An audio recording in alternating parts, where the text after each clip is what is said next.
आर्थिक युग में हर कोई चल अचल संपत्ति बढ़ाने में लगा हुआ है, कुछ जायज़ तरीकों से तो कुछ नाजायज़ तौर तरीकों से।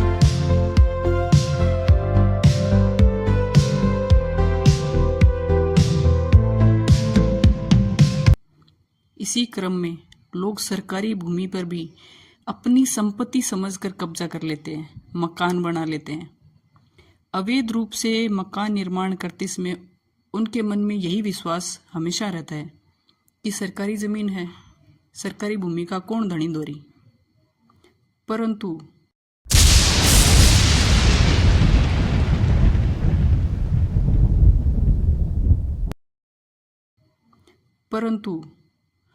परंतु उनका वहम तब टूटता है जब पटवारी की मात्र एक कागज से 5 मंजिला कोठी मिनटों में गिरा दी जाती है। और ये सारी प्रक्रिया क्या है?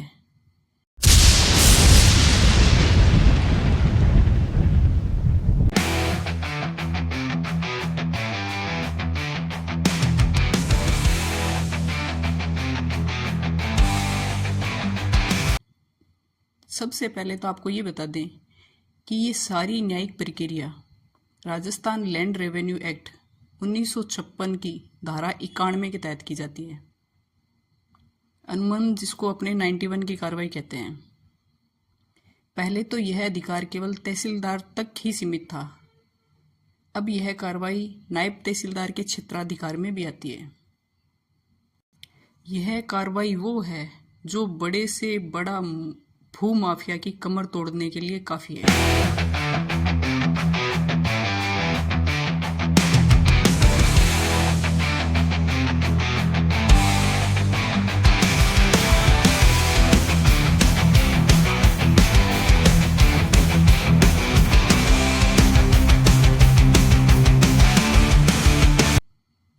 बड़ी सी बड़ी गैंग या भूमाफियाओं के घुटने टिकाने के लिए ये एकमात्र धारा बहुत है।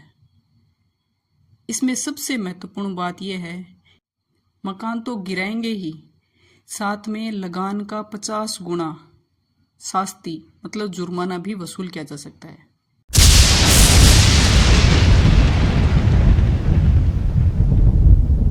इसमें महत्वपूर्ण बात यह है कि आपको बेदखल किया, उस सरकारी भूमि से जब आपको बेदखल किया, आपने पुनः अगले वर्ष उसी भूमि पर दोबारा कब्जा कर लिया। मकान न बना के यदि आपने 4 दीवारी ही कर ली तो इस बार आपको तहसीलदार 3 महीने की जेल की हवा खिला सकता है। दोबारा सोच लें कि जब आपको प्रथम वर्ष आपने कब्जा किया, आपको वहां से बेदखल किया, आपने पुनः उसी जमीन पर फिर से कब्जा कर लिया, तो इस बार आपको 3 महीने की जेल भी हो सकती है। इसलिए ऐसे कारनामे करने से पहले रेवेन्यू एजेंसी से सावधान, क्योंकि इसमें सबसे बड़ी और अहम भूमिका पटवारी की होती है। क्योंकि सर्वप्रथम पटवारी की कलम से रिपोर्ट की जाती है और उसी रिपोर्ट के आधार पर आप सीधे जेल जा सकते हैं। इस संपूर्ण कार्रवाई की महत्वपूर्ण जानकारियां आपको और हमें होनी आवश्यक है। जैसे कि जेल आपको प्रथम अतिक्रमण के टाइम में नहीं होगी। जब आपने अगले वर्ष पुनः उसी जमीन पर अतिक्रमण किया तो आपको जेल होगी। दूसरा, अतिचारी अर्थात बिना विधिक अधिकार के कब्जा करने वाला, उसको अतिचारी बोला जाता है।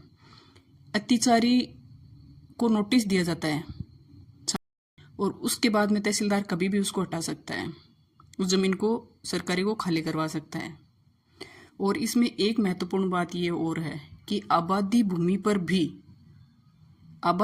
पर भी यदि अतिक्रमण अवैध कब्जा कर रखा है तो तहसीलदार इसी धारा के तहत निर्माण तुड़वा सकता है, बशर्त स्थानीय निकाय को नोटिस दे।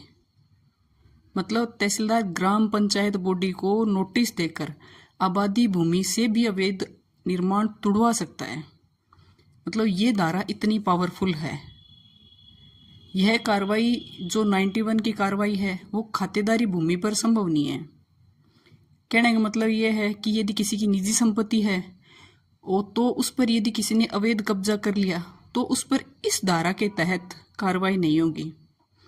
उन परिस्थितियों में राजस्थान कास्तकारी अधिनियम 1955 धारा 183 के तहत कार्रवाई होगी।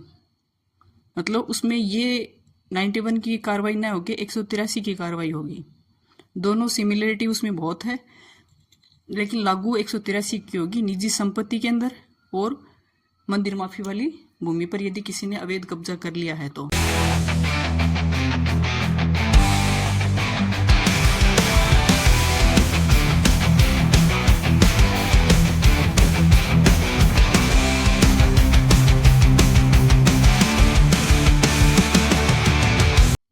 ये भी ध्यान रहे कि शास्ति यानी जुर्माना जो लगता है वो लगान का 50 गुना लगता है।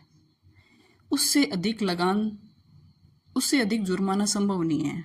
मतलब 50 गुना लगान से ज़्यादा शास्ति नहीं लगाई जा सकती। और यदि उस जमीन पर किसी ने, सरकारी जमीन पर फसल किसी ने बुआई कर रखी है तो तहसीलदार द्वारा फसल का मूल्य वसूल नहीं कर सकता, सिर्फ फसल को जब्त कर सकता है। मूल्य वसूल करने का पावर नहीं, लेकिन आपकी फसल को वो जब्त कर सकते हैं। और यदि मंदिर माफी की जमीन पर आपने कब्जा कर लिया, अवैध निर्माण कर लिया, बिल्डिंग खड़ी कर ली, तो कार्रवाई इस धारा के तहत तो नहीं होगी, लेकिन राजस्थान काश्तकारी अधिनियम 1955 की धारा 183 के तहत कार्रवाई संभव है। बक्सा उसके तहत भी नहीं जाएगा। अवैध निर्माण को उसके तहत भी हटाया जा सकता है। और गैर मुमकिन रास्ता पर यदि अतिक्रमण हुआ तो सीधा के सीधा बेदखल होगा। कोई नियमन संभव नहीं है। गैर मुमकिन रास्ता की यदि भूमि है और उस पर आपने अतिक्रमण किया तो आपको सीधा बेदखल की कार्रवाई होगी। कहने का सीधा सीधा मतलब ये है कि अगर आपने लठ के जोर पर सरकारी भूमि पर कब्जा कर बिल्डिंग खड़ी कर ली है तो पटवारी तहसीलदार केवल एक कागज से मिनटों में बिल्डिंग गिराने का पावर रखते हैं।